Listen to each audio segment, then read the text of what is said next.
কিয়ামতের মাঠে মানুষ দেখবে তাদের আমলের নূর তাদের ডানে বামে বিচ্ছুরিত হচ্ছে এবং সিরাতে মুস্তাকিম অতিক্রম করবে, সিরাত অতিক্রম করবে, পুল সিরাত অতিক্রম করবে দুনিয়াতে যত বেশি নূর অর্জন করেছে সেই নূর দিয়ে। ওয়াল্লাযীনা আমানু মাআহু নূরুহুম ইয়াসআ বাইনা আইদিহিম, তাদের ডানে এবং বামে তাদের আমলের নূর বিচ্ছুরিত হতে থাকবে কিয়ামতের মাঠে। আল্লাহ সুবহানাহু ওয়া তাআলা পবিত্র কোরআন মাজিদে আরো বলেন, ওয়াল্লাযীনা আমানু বিল্লাহি ওয়া রাসূলিহি উলাইকা হুমুস সিদ্দিকুনা ওয়াশ শুহাদা ইনদা রাব্বিহিম লাহুম আজরুহুম ওয়া নূরুহুম। যারা সিদ্দিক এবং শুহাদা তাদের যেমন নেকি আছে তেমন তাদের নূরও আল্লাহর কাছে পাওনা আছে।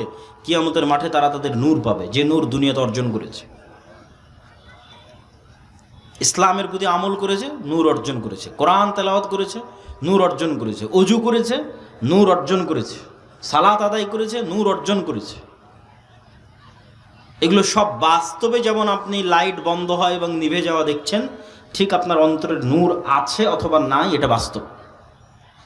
আপনার চোখে নূর আছে অথবা নাই এটা বাস্তব।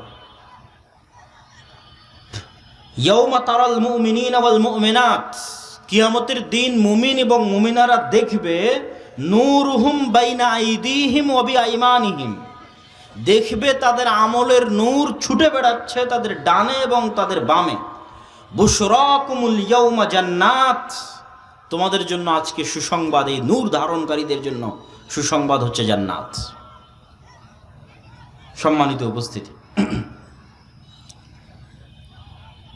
নূর থাকলে হৃদয় জীবিত আছে, নূর নাই হৃদয় মারা গেছে, মৃত্যুবরণ করেছে। নূরের হৃদয় পরিপূর্ণ অবস্থায় আছে, শয়তান ভয়ে পালাবে। এটা হচ্ছে আপনার নাফসে, আপনার হৃদয় নূরের পাওয়ারের প্রভাব। যেমন খুব ভয়ঙ্কর প্রজ্বলমান লাইটের দিকে যেমন তাকানো যায় না, সূর্যের দিকে যেমন তাকানো যায় না, আল্লাহ সুবহানাহু ওয়া তাআলার চেহারা যেমন এই চর্মচক্ষু দিয়ে দেখা যায় না, ঠিক কারো হৃদয়ের নূর যদি এতটা প্রভাবশালী হয় তো শয়তান ধারে কাছে আসবে না। যেমন উমর রাদিয়াল্লাহু তাআলা আনহুকে দেখে শয়তান রাস্তা পরিবর্তন করে নিত। এটা হচ্ছে তার হৃদয়ের ভোল্টেজ, নূরের পাওয়ার। আর যদি নূর না থাকতে থাকতে থাকতে থাকতে একদমই নাই, কালো কুচকুচে অন্তর হয়ে গেছে, তাহলে এর ধারে কাছে আর ফেরেশতা নাই, এই সব সময় এখন শয়তানের গোলাম। পৃথিবীতে মানুষ দুই ধরনের জীবের সাথে বন্ধুত্ব করে। মানুষের সাথে মানুষের বন্ধুত্ব যত সত্য, মানুষের সাথে মানুষের সম্পর্ক যত সত্য, তার চেয়ে বেশি সত্য মানুষের সাথে ফেরেশতার বন্ধুত্ব, তার চেয়ে বেশি সত্য মানুষের সাথে শয়তানের বন্ধুত্ব।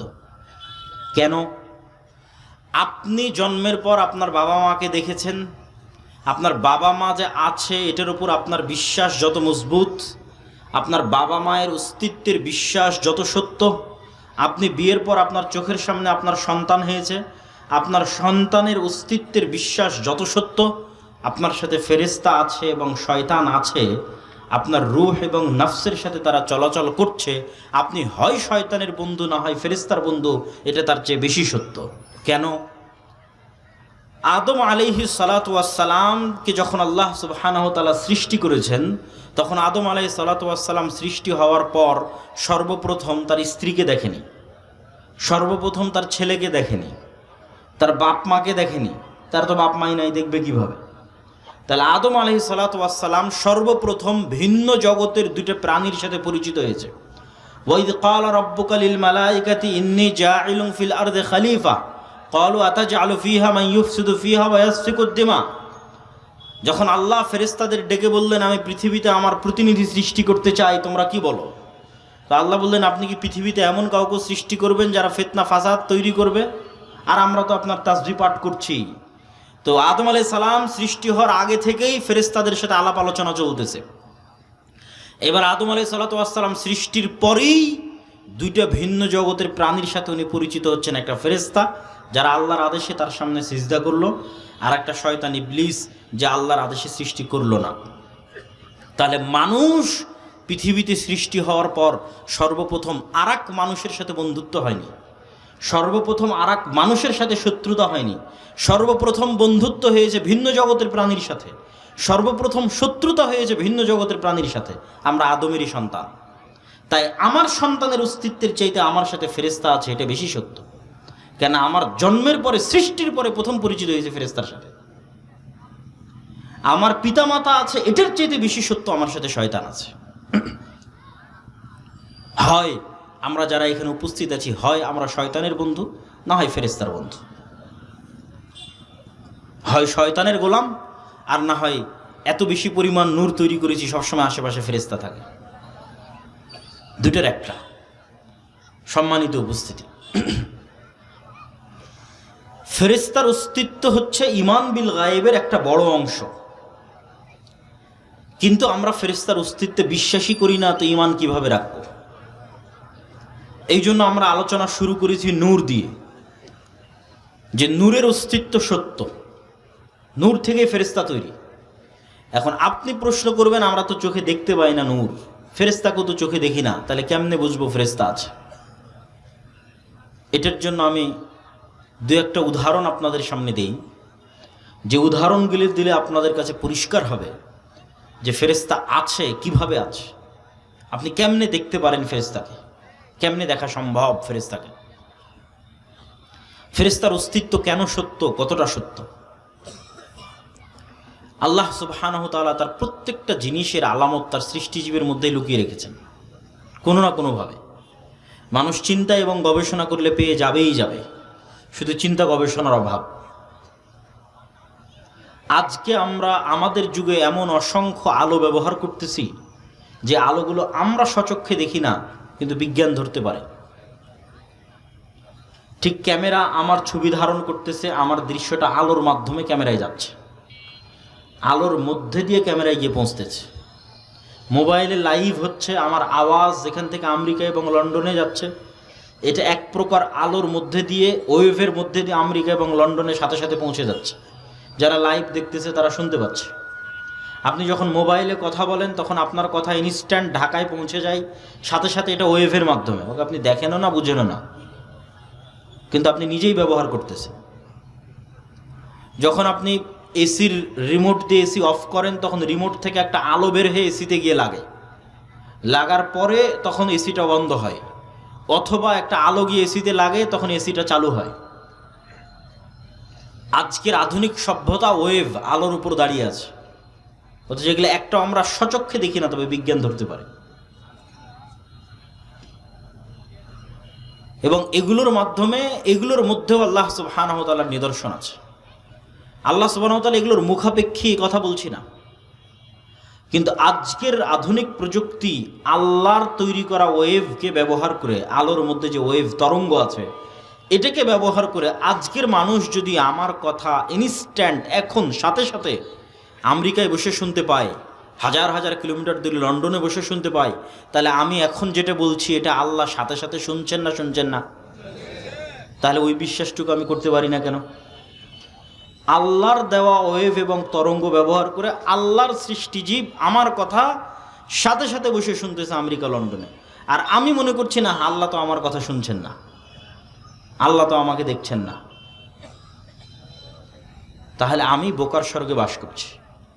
যদিও আল্লাহ সুবহানাহু ওয়া তাআলা এগুলোর মুখাপেক্ষী নয়, কিন্তু এগুলোর মধ্যে চিন্তার আলামত আছে, চিন্তা করার সুযোগ আছে।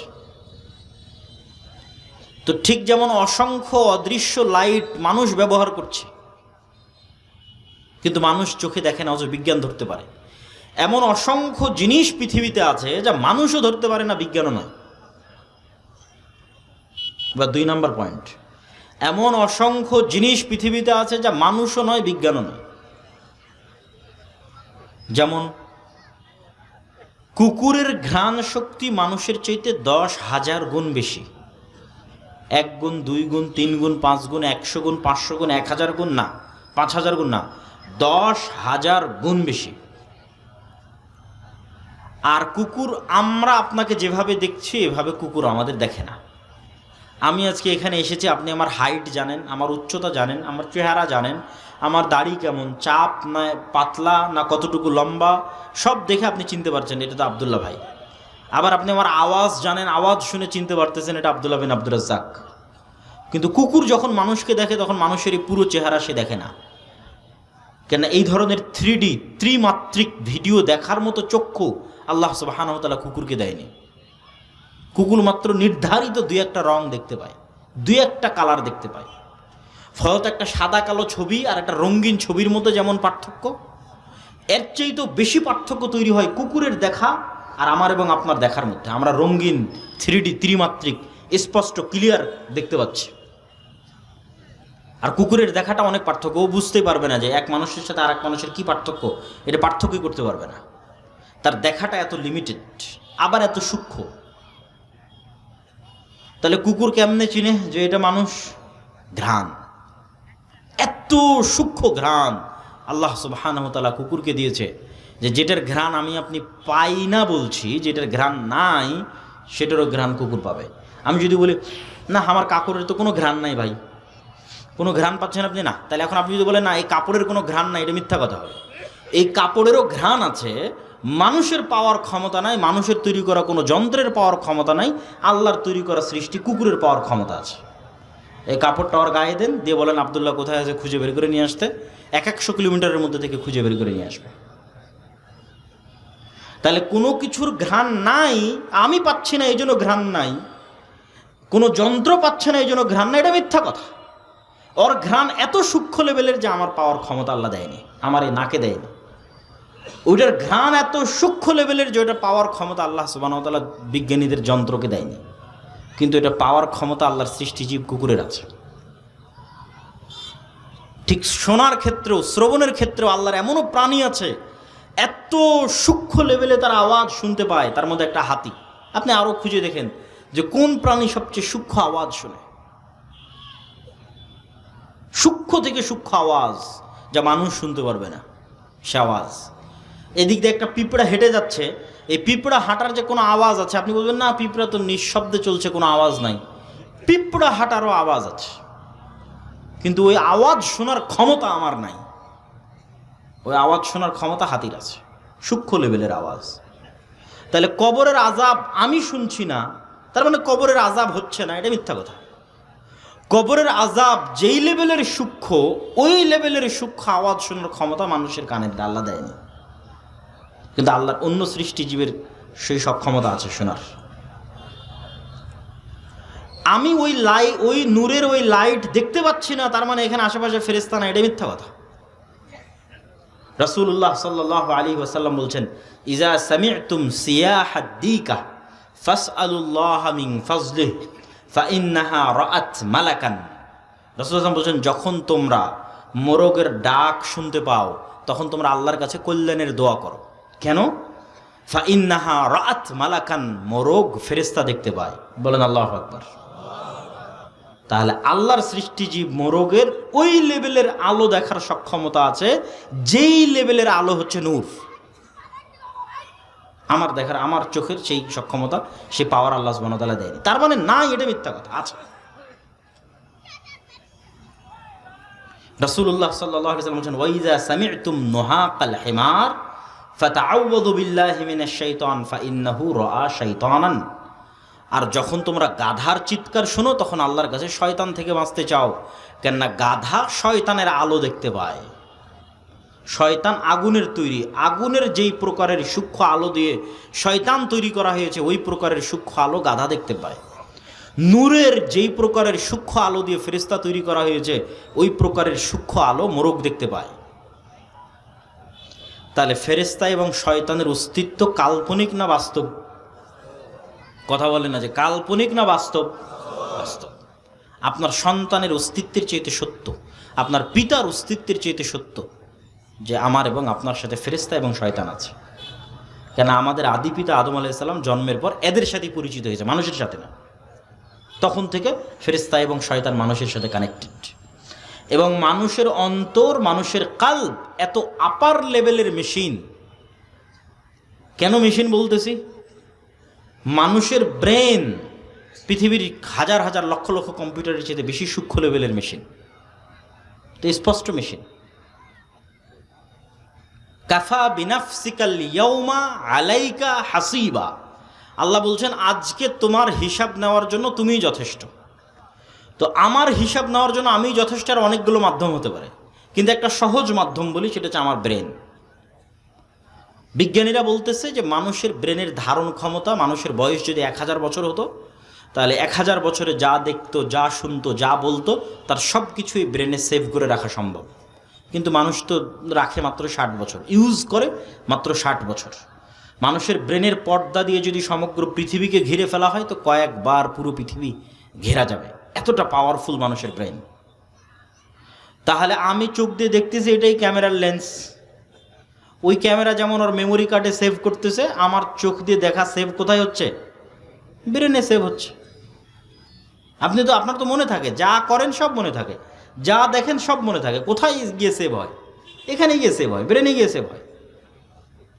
এখন ইলন মাস্ক গবেষণা করতেছে যে মানুষের ব্রেনের সাথে ইন্টারনেট লাগাবে। তো মানুষের ব্রেনের সাথে ইন্টারনেট লাগলে মানুষই তো তার ডাটা ট্রান্সফার করে দেখতে পারবে, কি কি দেখেছে, কি কি মুখস্থ করেছে, কি কি আছে ওর ব্রেনের মধ্যে। যদি ব্রেনের মেমোরিকে রিড করার সক্ষমতা মানুষ অর্জন করে, তাহলে মানুষই যদি এই সক্ষমতা অর্জন করে, তো কিয়ামতের মাঠে কাফা বিনাফসিকা লিয়াউমা আলাইকা হাসিবা, তোমার হিসাব নেওয়ার জন্য তো তুমিই যথেষ্ট বাবা, তোমার ব্রেনে তো সবই সেভ আছে। তোমার ব্রেনে তুমি যা ভিডিও দেখেছো তাও সেভ হয়ে আছে, যে কী কী ভিডিও দেখেছো, যা গান শুনেছো তাও সেভ হয়ে আছে, তুমি কী কী গান শুনেছো, যা কাজ করেছো তাও সেভ হয়ে আছে। তাহলে আর কিসের সাক্ষী দরকার? কাফা বিনাফসিকা লিয়াউমা আলাইকা হাসিবা, আজকে তুমি যথেষ্ট তোমার হিসাব নেওয়ার। এত ভয়ঙ্কর মেশিন এখানে লাগানো আছে। এর চেয়ে তো টপ লেভেলের মেশিন হচ্ছে অন্তর। মেশিন বলতেছি বুঝার সুবিধার্থে। কিভাবে, কেন বললাম এত টপ লেভেলের? এই জন্য যে মোবাইল দিয়ে মানুষের সাথে মানুষের যোগাযোগ হয়। পৃথিবীর এমন কোনো মেশিন আবিষ্কার হয়নি যে ফেরেশতার সাথেও যোগাযোগ করতে পারে, শয়তানের সাথেও যোগাযোগ করতে পারে। কিন্তু আমাদের শরীরের মধ্যে, যেখানে রাসূলুল্লাহ বলছে যে তাকওয়া হা হুনা, যেটা কলব, যেখানে রূহ থাকে, সেই জায়গাটা এত আপার লেভেলের, এত টপ ক্লাস যে এ যেমন মানুষের সাথেও ভালোবাসা মহব্বত করতে পারে, ঘৃণা, অন্তর, রাগ, দুঃখ, ক্ষোভ, চোখের পানি সব এখান থেকে তৈরি হয়, আবেগ, অনুভূতি সব এখান থেকে তৈরি হয়। তো এই যেমন মানুষের প্রতি ভালোবাসা রাখতে পারে, মানুষের সাথে বন্ধুত্ব তৈরি করতে পারে, এই আপার লেভেলের মেশিন শয়তানের সাথেও কানেকশন তৈরি করতে পারে, ফেরেশতার সাথেও পারে। এটা ফেরেশতা এবং শয়তানের অস্তিত্বের সাথে আপনার কানেকশনের বাস্তবতা বোঝানোর জন্য আপনাকে মেশিন বলে উদাহরণ দিচ্ছে, যাতে আপনি বাস্তবতা বুঝতে পারেন যে ঠিক মেসেঞ্জারে যেমন আপনি চ্যাট করতেছেন, হোয়াটসঅ্যাপে যেমন মেসেজ দিচ্ছেন, ওর চাইতে বাস্তব আপনার এই রূহ, নফস, আপনার এই কলবের সাথে শয়তানের সম্পর্ক এবং ফেরেশতার সম্পর্ক।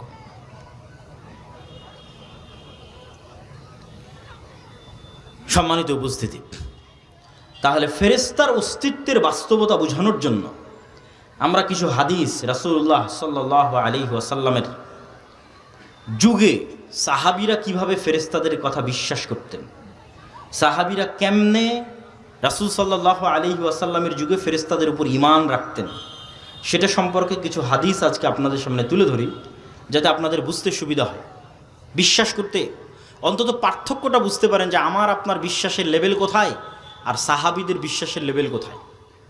সাহাবীরা কোন লেভেলে ঈমান রাখতো যে ফেরেশতা আছে, আর আমরা কোন লেভেলে ঈমান রাখি যে ফেরেশতা আছে। বক্তব্যের মধ্যে আমি আবারও অনুরোধ করব যে আপনারা যারা ডানে বামে দাঁড়িয়ে আছেন তারা দয়া করে বসে পড়েন, পিছনের দিকে যারা দাঁড়িয়ে আছেন তারাও বসে পড়েন। আমাদের মেহমানরা আস্তে আস্তে যেন আমরা কেউ দাঁড়িয়ে না থাকি। আবু হুরায়রা রাদিয়াল্লাহু তাআলা আনহু থেকে বর্ণিত, তিনি বলেন, একদিন রাসূল সাল্লাল্লাহু আলাইহি ওয়াসাল্লাম আবু বকর বসে আছেন। তো এক ব্যক্তি এসে আবু বকর রাদিয়াল্লাহু তাআলা আনহুকে গালিগালাজ করছে, শাতামা আবা বকরিন। তো রাসূলুল্লাহ সাল্লাল্লাহু আলাইহি ওয়াসাল্লাম পাশে বসে থেকে ইয়াজাব ওয়া ইয়াতাবাসসাম, আল্লাহ নবী মুচকি হাসতেছেন। ওই ব্যক্তির গালাগালি এবং বকাঝকার মাত্রা যখন অনেক বেশি হয়ে গেল, তখন আবু বকর রাদিয়াল্লাহু তাআলা সহ্য করতে পারলেন না, রদ্দা আলাইহি, তার কথার উত্তর দেওয়া শুরু করলেন। ফাগাদিবান নবী সাল্লাল্লাহু আলাইহি সাল্লাম, আল্লাহর নবী রাগান্বিত হয়ে গেলেন, স্থান ছেড়ে দিয়ে চলে গেলেন। আবু বকর রাদিয়াল্লাহু তাআলা আল্লাহ নবীকে গিয়ে জিজ্ঞেস করলেন, যখন আমাকে বকছিল তখন হাসছিলেন, আর যখন আমি উত্তর দিলাম তখন রেগে গেলেন, কারণ কি? রাসূল সাল্লাল্লাহু আলাইহি ওয়াসাল্লাম বলছেন, কানা মাআকা মালাকুন ইয়ারুদ্দু আনকা, তোমার ফেরেশতা তোমার পক্ষ থেকে উত্তর দিচ্ছিল যতক্ষণ তুমি চুপ ছিলে। আর যখন তুমি মুখ খোলা শুরু করেছো তখন ফেরেশতা চলে গেছে, ওয়াকা আশ-শাইতান, ওখানে শয়তান ঢুকে গেছে। ফালাম আকুন লিআকউদা মা আশ-শাইতান, আর আমি শয়তানের সাথে থাকতে পারি না। আন জাবির রাদিয়াল্লাহু তাআলা আনহু আন্নাহু ক্বাল, জাবির রাদিয়াল্লাহু তাআলা থেকে বর্ণিত তিনি বলেন, রাসূলুল্লাহ সাল্লাল্লাহু আলাইহি সাল্লাম বলেছেন, সাদ বিন মুআজ, বিখ্যাত আনসারী সাহাবী, আউস খাজরাজ গোত্রের প্রধান, তার মৃত্যুতে ইহতাজ্জালাহু আরশুর রহমান, আল্লাহর রহমানের আরশ কেঁপে উঠেছিল। ওয়া ফুতিহাত লাহু আবওয়াবুস সামা, আসমানের দরজাগুলো খুলে দেওয়া হয়েছিল। ওয়া শাহিদাহু সাবউনা আলফাম মিনাল মালাইকা, আর তার জানাজায় ৭০,০০০ ফেরেশতা অংশগ্রহণ করেছিল। হাদিস সহিহ বুখারী, সহিহ মুসলিম। আয়েশা রাদিয়াল্লাহু তাআলা থেকে বর্ণিত তিনি বলেন, ক্বালাত ইন্নামা কানাত জানাযাতু সাদ ইবনে মুআয সাকিলাতান আলাল কওম, সাদ ইবনে মুআযের জানাজা খুব ভারী মনে হচ্ছিল মানুষের কাছে। তো যখন রাসূলুল্লাহ সাল্লাল্লাহু আলাইহি সাল্লামের কাছে এই কথা পৌঁছলো, তিনি বললেন, ইন্নাল মালাইকাতা কানাত তাহমিলু, এই জানাজার সাথে এত বেশি পরিমাণে ফেরেশতা আছে যে ফেরেশতার আধিক্যের কারণে ভারী হয়ে এসেছে। জাবির বিন আব্দুল্লাহ রাদিয়াল্লাহু তাআলা থেকে বর্ণিত তিনি বলেন, যখন আমার পিতা মারা গেল তখন আমি আমার পিতার লাশের পাশে দাঁড়িয়ে ক্রন্দন করছিলাম। তো রাসূলুল্লাহ সাল্লাল্লাহু আলাইহি ওয়াসাল্লাম আমাকে বললেন, লা তাবকি, কাঁদিও না। মা যালাতিল মালাইকাতু তুজিল্লুহু বিআজনিহাতিহা, তোমার বাবার লাশ ফেরেশতারা ছায়া দিয়ে ঢেকে রেখেছে। সহিহ বুখারী, সহিহ মুসলিম। আবু সাঈদ খুদরি রাদিয়াল্লাহু তাআলা থেকে বর্ণিত তিনি বলেন, উসাইদ বিন হুযাইর নামে এক সাহাবী ইয়াকরাউ মিনাল লাইলি মিন মারবাদিহি, তার ঘোড়ার আস্তা বলে একদিন কোরআন তেলাওয়াত করছিলেন। তো কোরআন তেলাওয়াতের এক পর্যায়ে তার ঘোড়া লাফানো শুরু করলো। তো পাশে যেহেতু বাচ্চা শুয়েছিল, ঘোড়া লাফ দিয়ে বাচ্চার উপর উঠে যায় কিনা এই ভয় তিনি কোরআন তেলাওয়াত বন্ধ করে দিলেন। তারপরে আবার কিছুক্ষণ পর তিনি কোরআন তেলাওয়াত শুরু করলেন, এবং আবার যখন কোরআন তেলাওয়াত শুরু করলেন তখন আবার একই দৃশ্য দেখলেন। পাশাপাশি তিনি এটাও বলছেন, ফাইদা মিসলু দুল্লাহ ফিহা আমসালুস সুরুজ, তিনি ছায়া সদৃশ আলোকজ্বলিত কিছু দেখতে পাচ্ছিলেন তার মাথার উপরে। তো তিনবার এরকম করার পর তিনি স্থায়ীভাবে কোরআন তেলাওয়াত বন্ধ করে দিলেন, এবং পরের দিন সকালে রাসূল সাল্লাল্লাহু আলাইহি ওয়াসাল্লামের কাছে গিয়ে এই ঘটনা শোনালেন। আল্লাহর নবী বললেন, তিলকাল মালাইকা দানাতলি সৌতিক, তোমার কোরআন তেলাওয়াতের কারণে ফেরেশতারা একত্রিত হয়ে গেছিল। তুমি যদি কোরআন তেলাওয়াত করতেই থাকতে তাহলে সকালবেলাও পর্যন্ত তুমি ফেরেশতাদের দেখতে পেতে। আব্দুল্লাহ বিন আব্বাস রাদিয়াল্লাহু তাআলা আনহু থেকে বর্ণিত তিনি বলেন, আন্নান নবী সাল্লাল্লাহু আলাইহি ওয়াসাল্লাম ক্বালা ইয়াউমা বাদরিন, আল্লাহর নবী বদরের যুদ্ধের দিন বলছেন, হাদা জিবরিল আখিযুম বিরাসি ফারাসিহি আলাইহি আদাতুল হারব, এই যে জিব্রাইল যুদ্ধ করতেছে, এই যে জিব্রাইল তোমাদের সামনে বদরের যুদ্ধ করতেছে।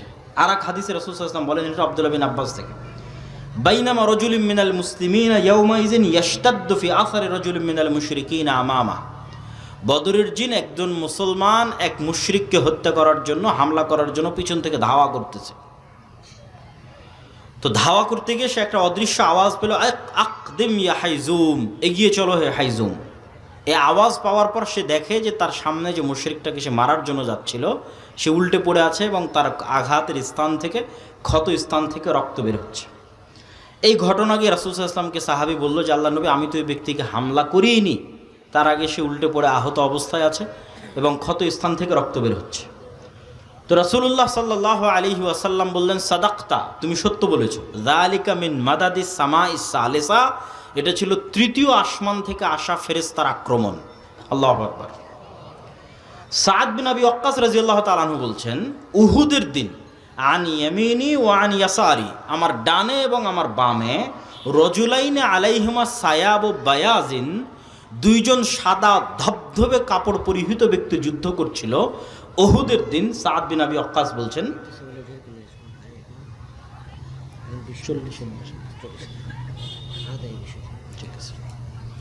আমার ডানে এবং বামে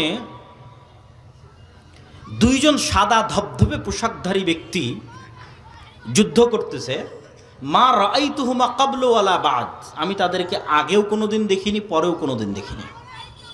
আমি এই ঘটনা গিয়ে রাসূল সাল্লাল্লাহু আলাইহি ওয়াসাল্লামকে বললাম, আল্লাহর নবী বললেন, ইউকাতিলানি আশাদ্দাল কিতাল ওয়া হুমা জিবরাইল ওয়া মিকাইল, আল্লাহ নবী বললেন, তোমার দুই পাশে যে দুইজন মুজাহিদ সাদা ধবধবে পোশাক পরে যুদ্ধ করতেছিল ভয়ঙ্করভাবে, এরা দুইজন আর কেউ নয়, জিব্রাইল এবং মিকাইল। হাদিস সহিহ মুসলিম 2414। আয়েশা রাদিয়াল্লাহু তাআলা আনহা বলছেন, রাসূলুল্লাহ সাল্লাল্লাহু আলাইহি ওয়াসাল্লাম লাম্মা রাজা রাসূলুল্লাহ সাল্লাল্লাহু আলাইহি ওয়াসাল্লাম মিনাল খান্দাক, আল্লাহর নবী খন্দকের দিন যুদ্ধ থেকে ফিরে এসেছেন। খন্দকে মক্কা এবং তার আশেপাশের আরব গোত্রগুলো একত্রিত হয়ে 1 মাস ব্যাপী মদিনাকে ঘিরে রেখেছিল। পরে বিশাল ঝড়ে সব ছত্রভঙ্গ হয়ে গেছে। তো আল্লাহর নবী এটাকে বিজয় মনে করে ঘরে ফিরে এসেছেন, অস্ত্র রেখে দিয়েছেন, গোসল করতে যাবেন।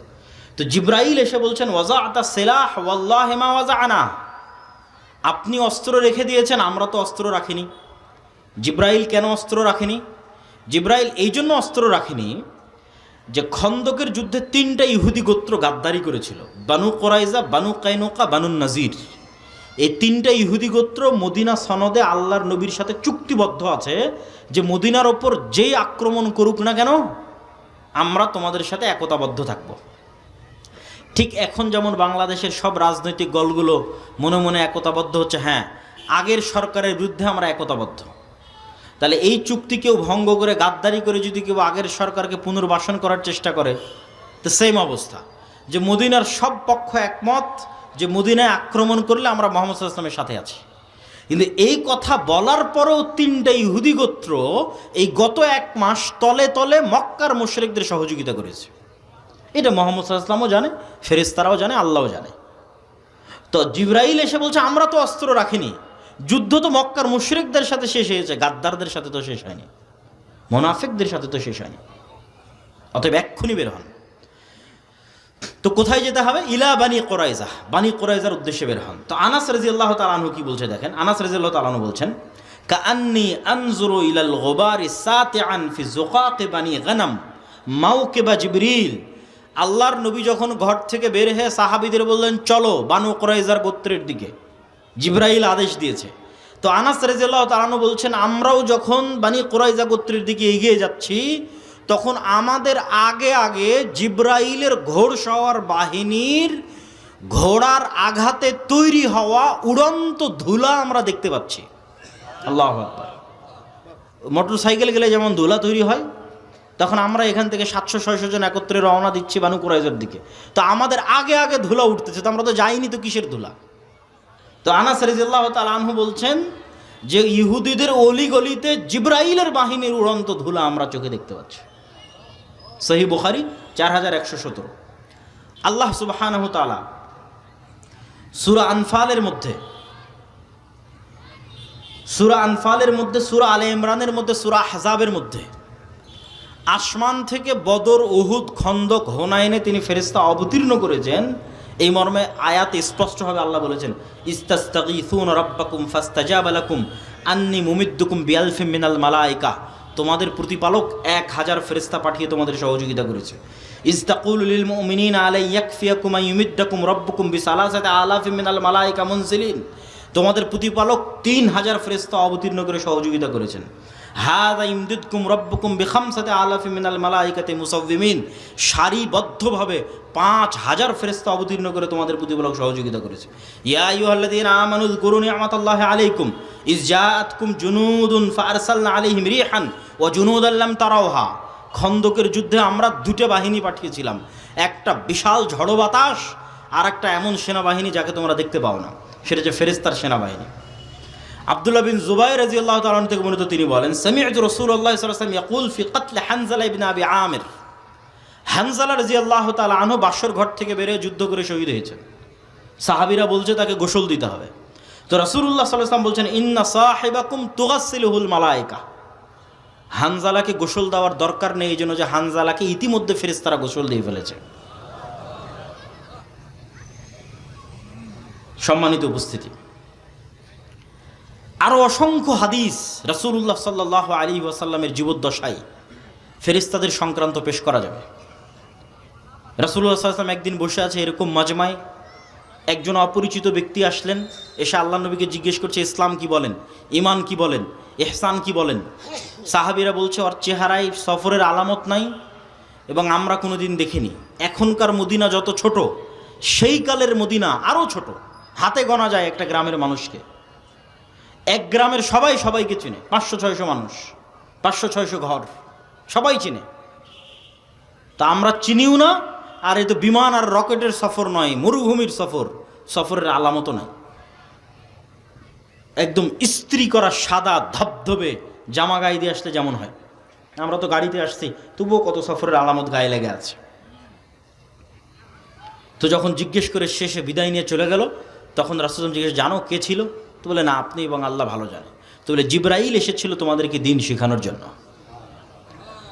তাহলে ওনারা স্বচক্ষে ফেরেশতাদের দেখতেছে, ফেরেশতাদের অস্তিত্বকে স্বচক্ষে দেখছে, ফেরেশতাদের অস্তিত্বের প্রভাব স্বচক্ষে দেখছে, স্বচক্ষে অনুভব করছে। রাসূলুল্লাহ সাল্লাল্লাহু আলাইহি ওয়াসাল্লাম বলছেন, আজকে জিবরাইল আসেনি। কেন আসেনি? বাড়িতে মূর্তি এই জন্য, ছবি এই জন্য। ছবি সরাও, জিবরাইল আসবে। লা ইয়াদখুলুল মালায়েকাতু ফি বাইতিন, ওই বাড়িতে ফেরেশতা প্রবেশ করে না যেই বাড়িতে কুকুর আছে আর ছবি আছে। রাসূলুল্লাহ সাল্লাল্লাহু আলাইহি ওয়াসাল্লাম বলছেন যে জিবরাইল আমাকে এত বেশি পরিমাণে মিসওয়াক করতে বলে, আমার মুখের গন্ধে জিবরাইলের কষ্ট হয়। আমার এবং আপনার কাছে মনে হয় কোনো গন্ধ নাই, কিন্তু ওই যে কুকুরের ঘ্রাণ শক্তি বললাম সূক্ষ্ম, তা আমার এবং আপনার কাছে মনে হচ্ছে কোনো গন্ধ নাই, কিন্তু এই মানবিক গন্ধই ফেরেশতাদের কষ্ট দেয়। তাহলে মুহাম্মদ সাল্লাল্লাহু আলাইহি ওয়াসাল্লামের পবিত্র মুখের গন্ধ যদি ফেরেশতারা কষ্ট পায়, তাহলে যে সারাদিন বিড়ি আর সিগারেট খাচ্ছে, ওর কাছে ফেরেশতা থাকবে না শয়তান থাকবে? আবার বলেন, ওর কাছে ফেরেশতা থাকবে না শয়তান থাকবে? শয়তান। ফেরেশতা থাকার কোনো সুযোগ নাই। ও শয়তানের বন্ধু এবং শয়তানের গোলাম। ওর অন্তরের রূহ মারা গেছে, ওর মুখের রূহ মারা গেছে, এই নূর মারা গেছে, নাই। এটা চোখের পাওয়ার যেমন সত্য, ওই নূরের অস্তিত্ব তেমন সত্য। কানের শ্রবণ শক্তির পাওয়ার যেমন সত্য, ওই নূরের অস্তিত্ব তেমন সত্য। ওর হৃদয়ের নূরের অস্তিত্ব তেমন সত্য। সম্মানিত উপস্থিতি, তাহলে সাহাবায়ে কেরাম গায়েবের উপর কঠোর থেকে কঠোর ঈমান রাখতেন। এই জন্য তারা কখনো দুনিয়ামুখী ছিলেন না, এই জন্য তারা কখনো ইসলামের বিজয়ের জন্য কম্প্রোমাইজ করেননি, কম্প্রোমাইজের আদর্শকে তারা অবলম্বন করেননি। কেননা তারা ঈমান বিল গায়েব, ইয়াকিনের পর্যায়ে ছিল। আর আমাদের ঈমান বিল গায়েব নাই, এই জন্য আমাদের আজকে এই দশা। আপনাকে বুঝানোর সুবিধার্থে যদি আরও স্পষ্ট করে বলি, যে মূসা আলাইহিস সালাতু ওয়াস সালাম তৎকালীন ফেরাউনের কাছে দুনিয়াবী শক্তিতে যতটা দুর্বল ছিল, আজকের ফিলিস্তিনের গাজার মানুষ অতটা দুর্বল নয় ইসরায়েলের কাছে। আরও যদি ঘুরিয়ে বলি, আজকের ইসরায়েলের কাছে ফিলিস্তিনের গাজার মানুষ যত দুর্বল, আজ থেকে 3000-4000 বছর আগে ফেরাউনের কাছে মূসা আলাইহিস সালাম তার চেয়ে শতগুণে বেশি দুর্বল ছিলেন দুনিয়াবী দিক থেকে, দুনিয়াবী শক্তি ক্ষমতার দিক থেকে। আরও যদি বুঝানোর জন্য বলি, আজ থেকে 1400 বছর আগে মুহাম্মদ সাল্লাল্লাহু আলাইহি ওয়াসাল্লাম এবং তার সাহাবীরা আবু বকর, ওমর, ওসমান, আলী রাদিয়াল্লাহু তাআলা আনহুম, খালিদ বিন ওয়ালিদ, আমর ইবনুল আস, তারা পারস্য এবং রোমান সাম্রাজ্যের তুলনায় যতটা দুর্বল ছিল, আজকের সারা বিশ্বের মুসলমানেরা আমেরিকা, ইউরোপের তুলনায় অতটা দুর্বল নয়। আরও সহজ করে বলি, আজকের সমগ্র বিশ্বের মুসলমানেরা আমেরিকা এবং ইউরোপের দুনিয়াবী শক্তির তুলনায় যতটুকু দুর্বল, তার চেয়ে শতগুণ দুর্বল ছিল মুহাম্মদ সাল্লাল্লাহু আলাইহি ওয়াসাল্লাম এবং তার সাহাবীরা, খালিদ বিন ওয়ালিদ এবং আমর ইবনুল আসেরা দুনিয়াবী শক্তির তুলনায় তৎকালীন রোমান এবং পারস্যের কাছে শতগুণ বেশি দুর্বল ছিল। তাহলে ওরা জিতলো কেমনে?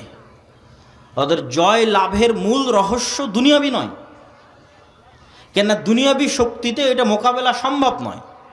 ফেরাউনের শক্তির সামনে মূসার শক্তি জিরো দুনিয়াবী শক্তিতে, সুতরাং বিজয় সম্ভব নয়। রোমান এবং পারস্য সাম্রাজ্যের শক্তির সামনে মুসলমানদের শক্তি জিরো, এখানে বিজয় সম্ভব নয়। আজকে মুসলমানদের শক্তি থাকার পরও মুসলমানদের বিজয় নাই কেন? খালিদ বিন ওয়ালিদ, আমর ইবনুল আস, এরা বদর, উহুদ, খন্দকে স্বচক্ষে ফেরেশতাদের সহযোগিতা দেখেছে, যে কিভাবে ফেরেশতা নেমে এসে যুদ্ধ করে মুহাম্মদ সাল্লাল্লাহু আলাইহি ওয়াসাল্লামের পক্ষে। আল্লাহর শক্তি এবং আল্লাহর ক্ষমতার উপর অগাধ আস্থা। ফলত যখন এরা যুদ্ধের ময়দানে অবতীর্ণ হয়েছে, তখন দুনিয়াবী শক্তির উপর ভরসা না আল্লাহর সাহায্য সহযোগিতার উপর ভরসা?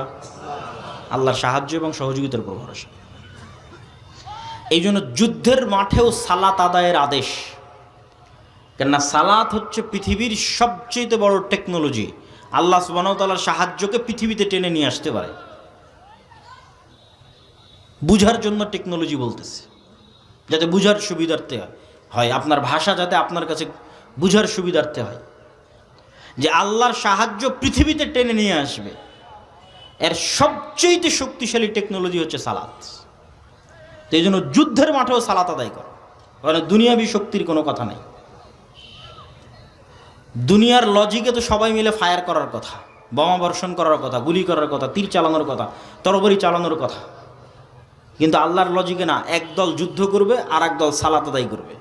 কেননা ওইটার মাধ্যমে গায়েবী মদদ পৃথিবীতে নেমে আসবে, অদৃশ্য শক্তির মদদ পৃথিবীতে নেমে আসবে। দুনিয়াবী শক্তি দিয়ে মুসলমানদের বিজয় সম্ভব নয়।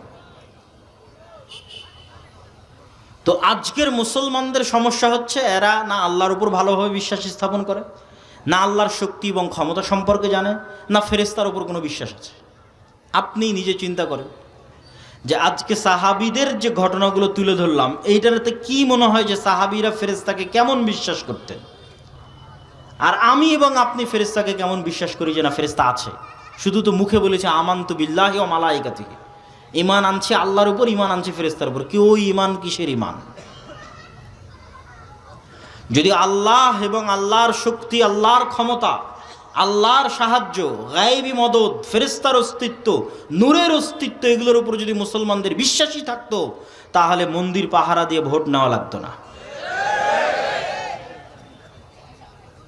যখন এগুলোর উপর বিশ্বাস নাই, তখন দুনিয়াবি লজিকে বিজয় অর্জন করতে হবে। দুনিয়াবি লজিকে মুসলমানদের বিজয় হবে না, মুসলমানদের বিজয় গায়েবী মদদই হবে।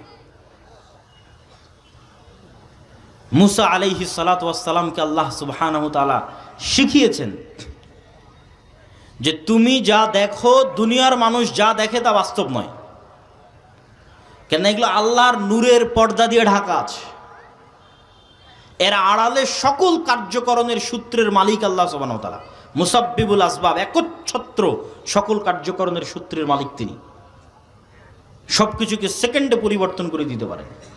তো তুমি যেই লাঠি দিয়ে গত 30-40 বছর, মুসা আলাইহিস সালামের বয়স যদি 40 বছর হয়, তাহলে যেই লাঠি দিয়ে তুমি গত 30 বছর যাবৎ গাছের পাতা পেড়েছ, যেই লাঠি দিয়ে তুমি নদীর এবং খাল অতিক্রম করে গেছো লাফ দিয়ে পার হয়ে, তোমার এতদিন থেকে যে লাঠিটা তোমার সাথে আছে, ওই লাঠিকে আমি সাপ বানিয়ে দিচ্ছি, যাও।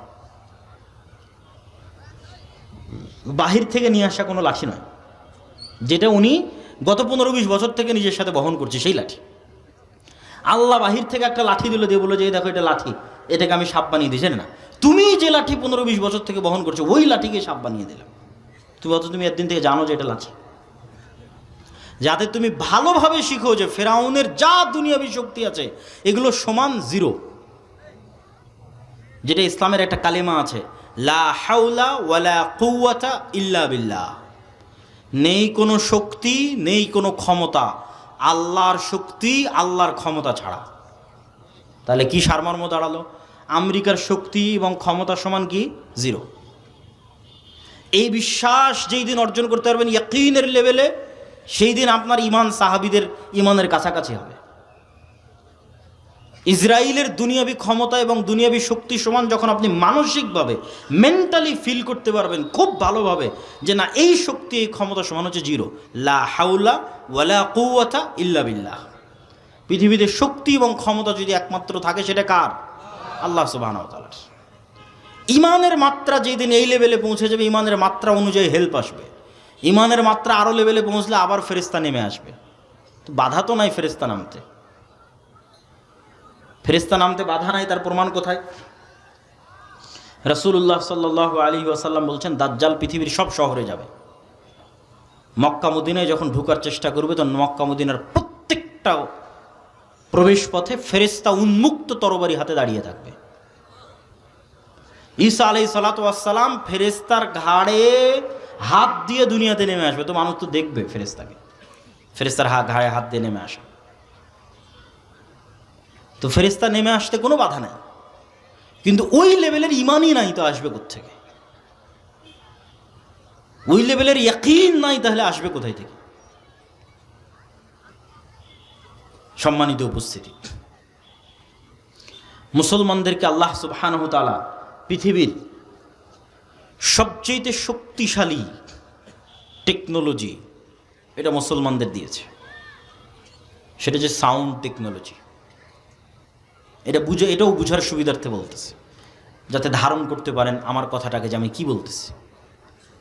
আল্লাহ সুবহানাহু ওয়া তাআলা পৃথিবীকে সৃষ্টি করেছেন আওয়াজ দিয়ে, কুন ফায়াকুন, হও হয়ে যাও। আল্লাহর আওয়াজ যথেষ্ট। আল্লাহ সুবহানাহু ওয়া তাআলা পৃথিবীকে ধ্বংস করবেন আওয়াজ দিয়ে। ইসরাফিল যখন বাঁশিতে ফুঁ দিবে আওয়াজ তৈরি হবে, ওই আওয়াজ আকাশ বুঝতে পারবে, ওই আওয়াজ সূর্য বুঝতে পারবে, ওই আওয়াজ চন্দ্র বুঝতে পারবে। এগুলো আওয়াজ রিসিভ করা মাত্র চূর্ণ বিচূর্ণ হয়ে যাবে, কেন ওইভাবে সেট আপ করা আছে, ওইভাবে ইনস্টল করা আছে। আমার গায়ের এই জামারও আওয়াজ বুঝার সক্ষমতা আছে, এই মাইকেরও আওয়াজ বুঝার সক্ষমতা আছে, কিন্তু কোন আওয়াজ বুঝে আমি জানি না। আল্লাহ সুবহানাহু ওয়া তাআলা সাউন্ড টেকনোলজির কিছু জ্ঞান সুলাইমান আলাইহিস সালাতু ওয়াস সালামকে দিয়েছিলেন। পিঁপড়াও কিছু বলে আমি বুঝি না, গরুও কিছু বলে আমি বুঝি না, সুলাইমান আলাইহিস সালাম বুঝতেন। পাখিও কিছু বলে আমি বুঝি না।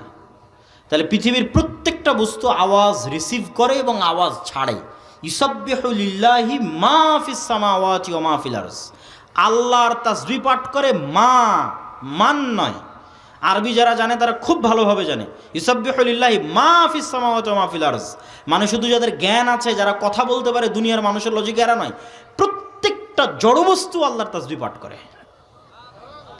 তো জড়বস্তু যে আল্লাহর তাসবিহ পাঠ করে আমি যে শুনতে পাই না, আমার শোনার সীমাবদ্ধতা, কিন্তু প্রত্যেকটা বস্তু আওয়াজ বের করে এবং আওয়াজ রিসিভ করে। এই কাগজের আওয়াজ আছে, আওয়াজ বের করে এবং আওয়াজ রিসিভ করে। আপনার কাছে এটা এখন কঠিন মনে হলে আমি একটু সহজ করে দিই, বুঝার সুবিধার্থে সহজ করে দিই। এই কাগজটা আগে কি ছিল? কি ছিল বলেন? আঁশ কি ছিল? হ্যাঁ, কোনো একটা গাছের ছাল বাকলা অথবা তুলা, আমাদের কাপড় তুলা ছিল, ওটা কোথায় ছিল? গাছে ছিল, তাই না? এবার গাছ যখন দেখবেন তখন আপনার ব্রেনে কাজ করবে যে গাছের জীবন আছে, এটা তো বোঝা যায়। গাছের জীবন আছে এটা বোঝা যায় না? ও বড় হয় কিভাবে, ধান দেয় কিভাবে, আম দেয় কিভাবে, ফল দেয় কিভাবে? তো যে আম ধান ফল দিতে পারে ও কথাও বলতে পারে। আজকে ওর কথা বোঝার ক্ষমতা আমার নাই, তাহলে এটা আলাদা কোনো অস্তিত্বশীল নয়। সব জিনিস আপনি দেখেন ঘুরে ফিরে কোনো না কোনো একটার সাথে কানেক্টেড, আল্লাহর প্রকৃত অস্তিত্বের সাথে কানেক্টেড। যে চেয়ারের উপর আমি বসে আছি এটা কাঠ ছিল, গাছের সাথে সম্পৃক্ত। এইভাবে এগুলো, এই যে প্রত্যেকটা মেটাল যেগুলোতে তৈরি হয়েছে, এগুলো কোনো খনিজ পদার্থ থেকে আনা হয়েছে। কোনো এক খনিজ, যে খনি আছে সেখান থেকে সেই পদার্থ বের করে এটা তৈরি করা হয়েছে। ওখানে যখন ছিল তখন আপনি ঠিকই বুঝবেন যে না, ওর তো জীবন আছে, আস্তে আস্তে বাড়তেছে, আস্তে আস্তে বড় হচ্ছে। এখন ওখান থেকে বের করে আপনি ক্যামেরা বানিয়েছেন, তাই এখন কথা বলতে পারে না, শুনতে পারে না, এটা ভুয়া কথা। ইরানের রাজধানীতে এবং কাতারে হামাসের এবং ইরানের যে বিজ্ঞানীদের হত্যা করা হয়েছে, আর বেশিরভাগগুলোকে মোবাইল বিস্ফোরণে হত্যা করা হয়েছে। এই জন্য আফগানিস্তানের সরকার মাঝখানে সম্পূর্ণ নেটওয়ার্ক এবং ইন্টারনেট বন্ধ করে দিয়েছিল ভয়ে। আমি এখানে বসে থাকবো, এই মোবাইল ওয়েভ রিসিভ করতে পারে, ওয়েভ রিসিভ করে দেখেই তো কথা বুঝতে পারি আমি। মানে কথাটা তো ওয়েভের মাধ্যমে আসতেছে, আমি মেসেজ দিচ্ছি ওয়েভের মাধ্যমে যাচ্ছে। তো যখন কোনো এক লেভেলের ওয়েভ ছাড়বে, যেই লেভেলের ওয়েভ ছাড়লে এটা এখানেই বিস্ফোরণ হয়ে যাবে। এই টেকনোলজি ইসরায়েল অর্জন করেছে। তো ঠিক যেমন এই মোবাইল আজকের আধুনিক প্রযুক্তিতে ওয়েভ রিসিভ করতে পারে, আল্লাহ সুবহানাহু তাআলার মাধ্যমে এই মোবাইল আওয়াজও রিসিভ করতে পারে। সাউন্ড টেকনোলজি, আওয়াজ, এটা পৃথিবীর সবচেয়ে শক্তিশালী। এটা বিজ্ঞানীদের পক্ষে আবিষ্কার করাও সম্ভব নয়, ভবিষ্যতেও কোনোদিন সেভাবে তারা আবিষ্কার করতে পারবে না। এইটা আল্লাহ মুসলমানদের দিয়েছে। সেটা কি? সেটা হচ্ছে কোরআন। কোরআন কার সাউন্ড, কার আওয়াজ? এটা আল্লাহর আওয়াজ, সাউন্ড। কোরআন যেটা আমরা তেলাওয়াত করতেছি এটা স্বয়ং আল্লাহর আওয়াজ, এটা স্বয়ং আল্লাহ সুবহানাহু তাআলার সাউন্ড।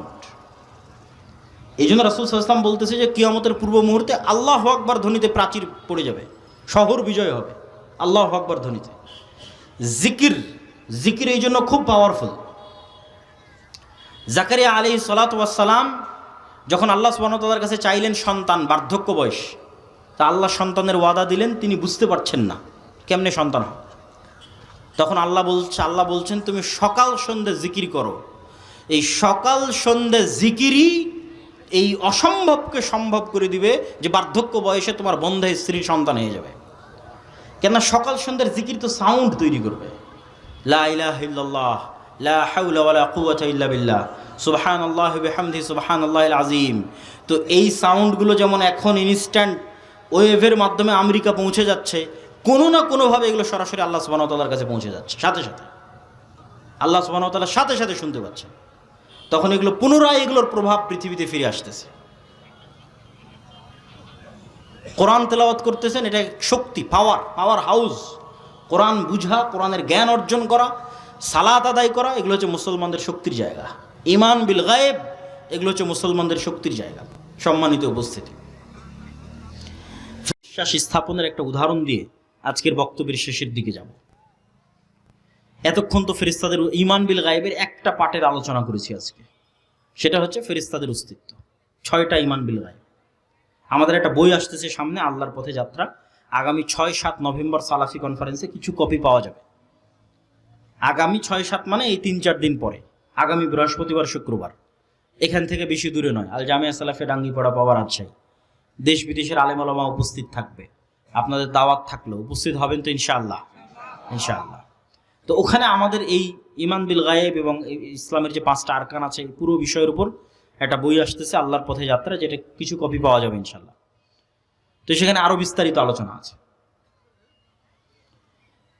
তো আমি যেটা বলছিলাম যে ফেরেশতার অস্তিত্বের উপর আলোচনা করলাম, বাস্তবে কেমনে প্র্যাকটিক্যালি দেখবেন ফেরেশতা আছে, এটার একটা উদাহরণ দিই, একটা হোমওয়ার্ক দিই, একটা বাড়ির কাজ দিই। যদি বাস্তবে করেন আপনি দেখবেন যে হ্যাঁ, ফেরেশতার অস্তিত্বের আপনি সন্ধান পেয়ে যাবেন।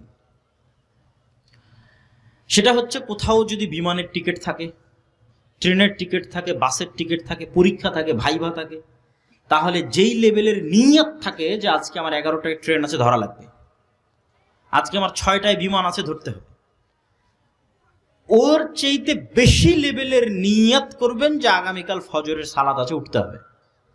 নিয়তের মাত্রাটা হবে এর চাইতে বেশি লেভেলের।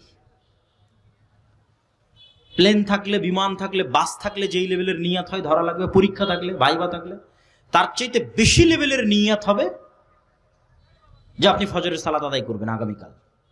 এখন আগামীকাল ফজরের সালাতে উঠবেন, তো আমরা ফেরেশতার অস্তিত্বের পরীক্ষা নিব, তাই না? তা ফেরেশতার অস্তিত্বের যেহেতু পরীক্ষা নিব, তাহলে তার মানুষকে বলার দরকার নাই যে ভাই, আব্বা, আম্মা, ভাই, বোন, যে আমাকে একটু ফজরে উঠিয়ে দিয়ে।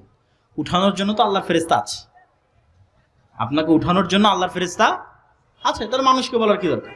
মোবাইলে অ্যালার্ম দেওয়ারও দরকার নাই। মোবাইলে অ্যালার্ম কেন দিবেন? ফেরেশতা তো আছে। আপনি ফেরেশতার একটু নিকটবর্তী হন, দেখেন যে বাস্তবে ফেরেশতা আপনাকে উঠিয়ে দেয় কিনা। আল্লাহ সুবহানাহু ওয়া তাআলার ফেরেশতা নিয়োজিত আছে। তো রাসূলুল্লাহ সাল্লাল্লাহু আলাইহি সাল্লাম অসংখ্য হাদিসে বলছেন, কেউ যদি উজু অবস্থায় ঘুমায়, কেউ যদি আয়াতুল কুরসি পড়ে ঘুমায়, ঠিক আছে, ঘুমানোর যে সুন্নাতগুলো আছে এগুলো পালন করে ঘুমায়, তাহলে তার মাথার কাছে ফজর পর্যন্ত একজন ফেরেশতা বসে থাকে। বলেন আল্লাহু আকবার। এবার আপনি পরীক্ষা নেন যে ফেরেশতা বসে আছে আপনার মাথার কাছে। নিয়ত শুধু হবে ওই লেভেলের, আর কিচ্ছু করা লাগবে না। ব্যাস, মানুষকেও বলার দরকার নেই, অ্যালার্ম দেওয়ার দরকার নেই, ঠিক সময়ে ফেরেশতা আপনাকে উঠিয়ে দিবে। আপনি পরীক্ষা করে দেখেন কিভাবে উঠিয়ে দিবে, সেটার পরিবেশও ফেরেশতা তৈরি করবে। আল্লাহ এভাবেই তাদের দায়িত্ব দিয়ে রেখেছে। এখন মশার কামড়ে আপনাকে উঠিয়ে দিবে না, বৃষ্টি ঝড়ের আওয়াজে আপনাকে উঠিয়ে দিবে না, অন্যদিন শয়তানের পর্দার কারণে আজান কানে ঢোকে না, তো আজকে ফেরেশতা বসে আছে, তো শয়তানের পর্দা কান থেকে সরে গেছে, ডাইরেক্ট আজানই কানে ঢুকে যাবে। আল্লাহু আকবার। আজান শুনে উঠে যাবে। আপনি দেখেন পরীক্ষা করে। আর শয়তান আছে কিনা তা পরীক্ষা করবেন কেমনে? যে শয়তান যে আছে, এবং এই আপার লেভেলের মেশিন কালবকে নিয়ে যে শয়তান খেলাধুলা করে, কালব পরিবর্তনশীল, এত উচ্চ প্রযুক্তির মেশিন এটা যে প্রতি সেকেন্ডে পরিবর্তন হয়, ধরা পাওয়া যায় না, কন্ট্রোলে রাখা যায় না, খুব ভয়ঙ্কর। তো আপনি 2 রাকাত সালাত আদায়ের নিয়ত করেন যে না, 2 রাকাত সালাত আদায় করব, খুব কঠোর প্রস্তুতি নিয়ে, একদম ভয়ঙ্কর সিদ্ধান্ত নিয়ে 2 রাকাত সালাতে দুনিয়ার কোনো কথা মনে করব না, উজু করে নতুন জামা কাপড় গায়ে দিয়ে একাই এক আলাদা ঘরে লাইট বন্ধ করে দিয়ে, কোনো রকমের ডিস্ট্রাকশন নাই, মনোযোগ বিচ্ছিন্ন হতে পারে এরকম কিছু নাই, ফোন নাই, কিচ্ছু নাই, ছেলে মেয়ে নাই, নির্জন এলাকায় চলে গেছে, 2 রাকাত সালাত আদায় করবেন যেন দুনিয়ার কথা মনে না পড়ে। এবার 2 রাকাত সালাতে দাঁড়ানোর 5-10 সেকেন্ডের মধ্যেই আপনার অজান্তেই দুনিয়ার কথা ভিতরে ঢুকে গেছে, আপনি ধরতে পারেননি কিন্তু এখনো। 2-5 সেকেন্ড, 10 সেকেন্ড, 20 সেকেন্ড যাওয়ার পর আপনার মনে পড়ছে, আরে আজকে তো সালাতে দাঁড়িয়েছিলাম, দুনিয়ার কথা মনে করবো না, তো মনে তো করা শুরু করে দিয়েছে। ঘটনা কি? এটাই শয়তান। রাসূল সাল্লাল্লাহু আলাইহি ওয়াসাল্লাম বলছেন ইখতালিসুহু শাইতান, শয়তান সালাতের মধ্যে মানুষের অন্তরকে ছিনিয়ে নিয়ে চলে যায় রাখতে, এটাই শয়তান। তাহলে শয়তানের অস্তিত্ব, ফেরেশতার অস্তিত্ব আপনার ছেলের চেয়েও সত্য, আপনার বাবা মায়ের চেয়েও সত্য। আপনার বাড়িতে আপনি কাকে জায়গা দিয়েছেন সেটা চিন্তা করেন। বাড়িতে যদি ছবি থাকে, বাড়িতে যদি মূর্তি থাকে, কুকুর থাকে, বাড়িতে যদি সালাম দিয়ে না ঢুকেন, বাড়িতে যদি কোরআন তেলাওয়াত না হয়, তাহলে ওই বাড়িতে সবসময় কে আছে? শয়তান আছে। পেশাবের যত্ন নেয় না, পরিষ্কার পরিচ্ছন্ন থাকে না, ঠিক আছে? ওরা সব মুতাহহারুন, ফেরেশতাদের পেশাব নয়, পায়খানা নেই, সব পবিত্র। তাহলে যে পেশাবের যত্ন নেয় না, অজু করে না, নামাজ পড়ে না, ওর কাছে ফেরেশতা থাকবে? জীবনও না। যে অজু ভাঙলেই অজু করে, ওর সাথে ফেরেশতা থাকবে। অথবা অন্তত যে 5 ওয়াক্ত সালাত আদায় করে, পেশাব থেকে বেঁচে থাকে, পেশাব থেকে পবিত্র থাকে, ফরজ গোসল হলে গোসল আদায় করে, এর সাথে ফেরেশতা থাকে। বরকতের ফেরেশতা, রহমতের ফেরেশতা। আর ফেরেশতা কেন্দ্রিক কত অসংখ্য হাদিস আছে রাসূলুল্লাহ সাল্লাল্লাহু আলাইহি ওয়াসাল্লামের। কেউ যদি মসজিদে সালাত আদায় করে সালাতের জায়গা দিয়ে বসে থাকে, তো না ওঠা পর্যন্ত ফেরেশতার জন্য দোয়া করতে থাকবে। কেউ যদি অসুস্থ ভাইকে দেখতে যায়, তাহলে তার জন্য ফেরেশতা দোয়া করতে থাকবে ইস্তেগফারের, তার অসুস্থ ভাইকে দেখতে যাওয়ার জন্য, ওই ব্যক্তি অসুস্থ ভাইকে দেখতে গেলে এই কারণে। কেউ যদি জুমার দিন মসজিদে যায়, তাহলে ফেরেশতারা দরজায় বসে থাকে, কে আগে আসতেছে তার নাম লেখার জন্য। তারপরে যখন খতিব সাহেব মেম্বারে উঠে, তখন খাতা বন্ধ করে দিয়ে তারাও বক্তব্য শোনার জন্য বসে যায়। কোথাও যখন মানুষ একত্রিত হয় আল্লাহর নাম উচ্চারণ করার জন্য, তখন পৃথিবীতে কিছু ফেরেশতা আছে 24 ঘন্টা ভ্রমণ করতেছে, কে কোথায় আল্লাহর জিকির করতেছে, স্মরণ করতেছে, ওরা তখন ওখানে একত্রিত হয়ে যায়। আল্লাহ যদি চায়, আমাদের নিয়ত যদি ঠিক থাকে, তাহলে এখানেও হাজার হাজার শত শত ফেরেশতা আছে। সম্মানিত উপস্থিতি, এই জন্য ঈমান বিল গায়বকে মজবুত করতে হবে, ইয়াকিনের লেভেলে নিয়ে যেতে হবে। অদৃশ্যের উপর বিশ্বাস, আল্লাহর উপর বিশ্বাস, আল্লাহর নূরের উপর বিশ্বাস, ফেরেশতার উপর বিশ্বাস, পরকালের উপর বিশ্বাস। পরকাল মানে মৃত্যুর পর পুনরুজ্জীবন, এটাই পরকাল। মৃত্যুর পর পুনরায় জীবিত করা, এটাই পরকাল। আর মৃত্যুর পর পুনরায় জীবিত করা, এটা আল্লাহর কাছে এত সহজ, এত সহজ, এত সহজ, যে আল্লাহ দুনিয়াতেই দুইজন মানুষকে মৃতকে জীবিত করার ক্ষমতা দিয়ে দুনিয়ার মানুষকে দেখাবেন, দেখো মৃতকে জীবিত করা কত সহজ। আর তুমি বিশ্বাস করছো যে আমি মৃতকে জীবিত করতে পারবো না? তার একজন চলে গেছে, ঈসা আলাইহিস সালাতু ওয়াস সালাম। এইভাবে এক খাবল কাদা নিয়ে এইভাবে ফু দিতেন, বিইজনিল্লাহ, বিসমিল্লাহ, ওই এক খাবল কাদা থেকে পাখি হয়ে আকাশে উড়ে চলে যেত। মৃত মানুষের গায়ে হাত দিয়ে বলতেন বিইজনিল্লাহ, বিসমিল্লাহ, জীবিত হয়ে যাও, জীবিত হয়ে যেত। আর আরেকজন এখনো আসেনি, বাকি আছে, সেটা হচ্ছে দাজ্জাল। দাজ্জালকে আল্লাহ ক্ষমতা দিবে। এইভাবে দাজ্জাল দেখাবে যে আমি আল্লাহ, বিশ্বাস করছো না? আমি রব, বিশ্বাস করছো না? তোমার দাদা কই? আমার দাদা তো আজ থেকে 15-20 বছর আগে মারা গেছে। ঠিক আছে, তোমার দাদাকে নিয়ে আসতেছি। কবরস্থান থেকে মানুষের দাদা উঠে আসবে। তোমার আব্বা কই? আমার আব্বা আছে 2 বছর আগে মারা গেছে। ঠিক আছে, তোমার আব্বা আসতেছে। কবরস্থান থেকে আর আব্বা উঠে, তোমার আম্মা কই? তোমার আম্মা 10 বছর আগে, তোমার আম্মা কবরস্থান। তোমার দাদি কই? আরে দাদা, দাদি, বাবা, মা সব কবরস্থান থেকে উঠে এসেছে, জ্যান্ত জীবন তোর সামনে কথা বলতেছে। এই ফিতনা হচ্ছে দাজ্জালের ফিতনা। তাহলে দুনিয়াতে মানুষই মানুষকে জীবিত করবে আল্লাহর অনুমতিতে, ডাল ভাতের মতো। এটা আপনার কাছে আশ্চর্য মনে হচ্ছে? ঠিক আজ থেকে 100 বছর আগে যদি মহাদেবপুরে কেউ বক্তব্য দিয়ে গেছে, যদি দিয়ে গিয়ে থাকে, এরকম 500-1000 মানুষ যদি বসে থাকে, আর যদি বলে থাকে যে এখানে কথা বললে সরাসরি আমেরিকায় শোনা যাবে, এরকমই হেসেছে, এই কিরে আমি এখন কথা বলবো আমেরিকায় শোনা যাবে, পাগল নাকি? আর এখন আপনারা দেখতেছেন যে আপনি কথা বলছেন, ইংল্যান্ড আমেরিকায় শোনা যাচ্ছে, ওই যে মোবাইল। এইরকম এটা একদম পানির মতো সহজ হয়ে যাবে। আজ থেকে 100 বছর আগে যেমন এখানে কথা বলবো আমেরিকায় লাইভ দেখা যাবে, আমেরিকায় চলবে, এখানে লাইভ দেখা যাবে, এটা যেমন অসম্ভব ছিল, আজকে যেমন একদম ইজি সহজ হয়ে গেছে, এই রকম সহজ হয়ে যাবে দাজ্জালের জন্য মৃতকে জীবিত করা, এবং সত্য এবং বাস্তব। আর এরকম সহজ আল্লাহ করে দিয়েছিলেন ঈসা আলাইহিস সালামের জন্য মৃতকে জীবিত করা, সহজ এবং বাস্তব, যাতে মানুষের ঈমান ইয়াকিন হয় যে আমরা মরলে আল্লাহ আমাদের কি করতে পারবে? বলেন তো কি করতে পারবে?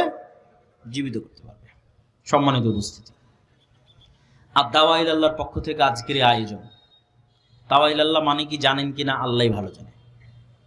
দাওয়া ইলাল্লাহর সবচেয়ে বড় কাজ হচ্ছে দেশব্যাপী মক্তব প্রতিষ্ঠা করা, মসজিদ ভিত্তিক দাওয়াতি কাজ করা। সেই মক্তব প্রতিষ্ঠা করতে গিয়ে আমরা ইতিমধ্যে ট্রেনিং সহ প্রায় 600 মক্তব পরিচালিত হচ্ছে, বলেন আলহামদুলিল্লাহ। যে 600 মক্তব জামিয়া সালাফে ডাঙ্গিপাড়া পাওয়া রাজশাহীতে 600 মক্তবের ইমামেরা গেছে, ট্রেনিং নিয়েছে, মক্তবী শিক্ষার্থীদের বই দেওয়া হয়েছে, তাদের যাতায়াত খরচ দেওয়া হয়েছে, থাকা খাওয়ার খরচ বহন করা হয়েছে, প্রশিক্ষণের খরচ বহন করা হয়েছে। এই মক্তবগুলোর মধ্যে এখন প্রতিযোগিতা চলতেছে দেশব্যাপী, জাতীয় মক্তব প্রতিযোগিতা, যেটা বাংলাদেশের টিভি চ্যানেলে রমজান মাসে প্রচারিত হবে।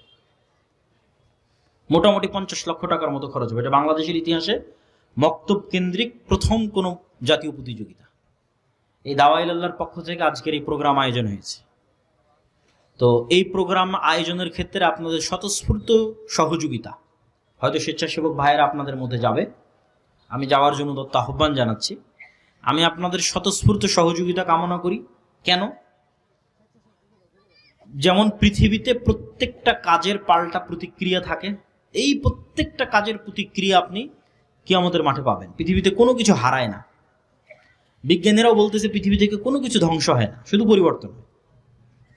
ওই কাঠ জ্বালালেন ওটা ছাই হয়, হারিয়ে যাবে না, কোনো না কোনোভাবে থাকবে। তো আপনি এখানে 1 টাকা দান করবেন, এটা হারিয়ে যাবে না, এটার প্রভাব কিয়ামতের মাঠে দেখা যাবে। আর কিয়ামতের মাঠে টাকার যখন খুব দরকার পড়বে তখন টাকা নাই। যেমন দুনিয়াতে কেস, কোর্ট কাছারি, মামলা মোকদ্দমা অনেক টাকা খরচ হয়ে যায়। তো দুনিয়ার আদালতেও তো কেস লাগবে, মানুষ যে কেস দিবে, মামলা দিবে, যে আল্লাহ আমার এত টাকা মারে খেয়েছে, অমুক করেছে তুমুক করেছে, তো টাকা লাগবে জরিমানা দেওয়ার জন্য, পরিশোধ করার জন্য। কখন কার নামে গীবত করেছেন পরিশোধ তো করতে হবে। যদি টাকা না থাকে তাহলে ওর গুনাহের ভাগ নিয়ে পরিশোধ হতে হবে।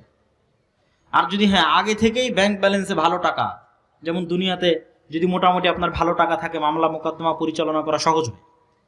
তো আগেই আপনি পরকালের ব্যাংক ব্যালেন্সে ভালো টাকা পয়সা জমা করে গেছে, কিয়ামতের মাঠে যখন বিপদে পড়বেন সেগুলোই কাজে লাগবে।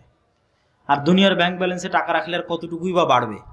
আল্লাহর কাছে টাকা রাখলে আল্লাহ সুবহানাহু ওয়া তাআলা 1 গুণ, 10 গুণ, 700 গুণ, তার চাইতেও বেশি আল্লাহ সুবহানাহু ওয়া তাআলা বাড়াতে পারে। আল্লাহু আকবার। তাই পরকালে আমাদের খুব টাকা পয়সার দরকার হবে, খুবই। কিন্তু সেটা ওখানে আর উপার্জন করার সুযোগ হবে না, এখান থেকেই ব্যবস্থা করে যেতে হবে। এই জন্য আল্লাহ সুবহানাহু ওয়া তাআলা বলেছে, আমি বিক্রি করে দিয়েছি জান্নাতকে যারা জীবন দিয়ে দিয়েছে তাদের কাছে, আর যারা টাকা দিয়ে জান্নাত কিনেছে তাদের কাছে। এই দুইজনের কাছে জান্নাত বিক্রি, আল্লাহ সুবহানাহু ওয়া তাআলা জান্নাত বিক্রি করবে। সম্মানিত উপস্থিতি, আমি আজকে এখানে এসেছি, গত বছর এসেছিলাম মনে হয়, তার আগের বছর হয়তো আসা হয়নি এরকম কিছু। তো কোনোবার হয়তো আব্দুর রাজ্জাক বিন ইউসুফ উস্তাদ জি মিস গেছে, আজকে সবাই আছে। আবার কবে এভাবে সবাই একত্রিত হতে পারবো আল্লাহ সুবহানাহু ওয়া তাআলা ভালো জানে। বারবার সব উপজেলায় আমাদের যাওয়া সম্ভব হবে এটা আসলে হয় না। 600-র মতো উপজেলা, জালসা উপজেলা প্রোগ্রামের মাস 2-3 মাস, 70-80টা প্রোগ্রাম করলে ক্লান্ত হয়ে যাবেন, প্রতিদিন প্রোগ্রাম। তাহলে 600 উপজেলায় কিভাবে যাবেন? তাহলে আমাদের সাথে স্থায়ী সম্পর্ক রক্ষার সবচেয়ে বড় মাধ্যম হচ্ছে মাসিক আল ইতিসাম। আজ আসি, কাল না আসি, পরশু আসি, তারপরের দিন না আসি, প্রতি মাসে মাসিক আল ইতিসাম আপনার কাছে আসবে। আমি নিজে প্রতি মাসে 3টা লেখা লিখি মাসিক আল ইতিসামে, প্রত্যেক মাসে 3টা লেখা। একটা সম্পাদকীয়, একটা মিন্নাতুল বারী 3য় খণ্ড হাদিসের ব্যাখ্যা, আর একটা স্বাভাবিক যে কোনো চলমান লেখা। এত ব্যস্ততার মধ্যে ওই 3টা লেখা কন্টিনিউ করতে হয় আপনাদের জন্য। তা আপনারা যদি মাসিক আল ইতিসাম না নেন তাহলে যে আজকের আপনাদেরকে আমার দেখা, আমার আপনাদের দেখা এই পর্যন্ত শেষ। আর যদি মাসিক আল ইতিসামের গ্রাহক এবং এজেন্ট হয়ে যান, 1 বছর সমান মনে হয় 450 কি 500 টাকা লাগে। 1 বছর মানে পুরো 1 বছরের টাকা মাত্র 500 টাকা দিবেন, 12 মাস আপনার ঠিকানা আসতে থাকবে। এটা হলো আমাদের সাথে স্থায়ী সম্পর্ক। আর আমাদের লিখিত যে বই পুস্তকগুলো আছে সেগুলো মোটামুটি আমাদের জ্ঞান আপনাদের কাছে পৌঁছে দেওয়ার একটা মাধ্যম। সেটা আমার লিখিত বই হোক, ফিলিস্তিন হোক, শায়েখ আব্দুর রাজ্জাক বিন ইউসুফের বই হোক, সালাত হোক, দোয়া হোক, অথবা আমার আম্মার লিখিত বই হোক, এগুলোকে মূল্যায়ন করার চেষ্টা করবেন। আমাদের ছাত্রদের একটা পত্রিকা আছে কিশলয়, আমাদের ছাত্ররা বের করে, আর ডিজাইন থেকে শুরু করে লেখনী থেকে শুরু করে সবই আমাদের ছাত্রদের, সেটাকে মূল্যায়ন করার চেষ্টা করবেন।